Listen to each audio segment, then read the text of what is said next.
Welcome to Explainomics from MarketWatch, where we explain everything around the intersection of business, finance, and everyday life. Today we're talking about the steps you need to take when you're buying your first car. It's such an important milestone, but it can turn into a headache if you're not careful. The first thing you need to do is make a budget. Most experts recommend that you don't spend more than 10 to 15% of your take-home pay on your car payment.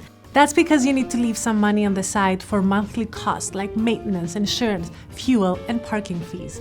Also, there are some upfront costs. First, the down payment, you need to have that money on the side.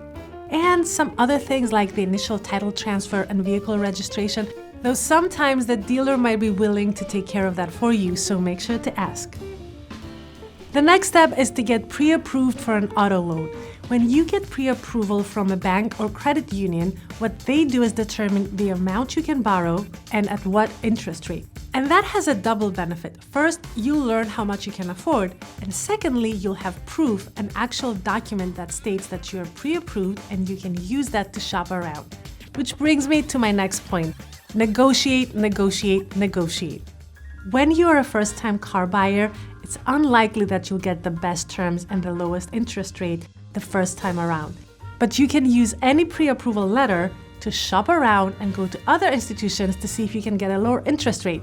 If your bank doesn't give you the best deal, don't get discouraged. You can go to a credit union. You can go to an online lender. You can even go to the dealer to ask for financing.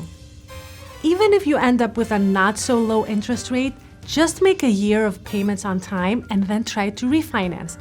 And here's the good news. If you apply for an auto loan with all of these different lenders in a short amount of time, it technically counts as just one hard credit inquiry by the credit agencies. That means it won't hurt your credit score, nor will it damage your credit history. After you've done all this homework, now and only now is the time to ask yourself, what car do I want to buy? Most people do it the other way around. They start with the car and then think of the fine print. Don't make that mistake. You need to follow all the steps, and once you know what you qualify for and you have a great interest rate, then start asking yourself your following questions to determine the right car for you.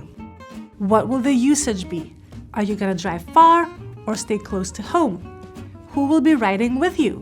What size does the car need to be, and where will you park it? Would you buy a new car with a warranty or a cheaper used car which might have more maintenance costs? Do you want an eco-friendly car with lower gas costs?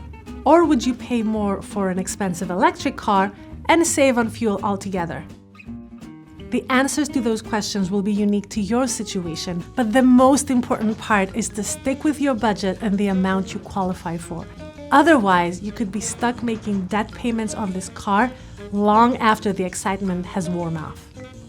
For more videos from MarketWatch and Explainomics, hit the subscribe button and keep checking on the Explainomics playlist. I'll see you next time.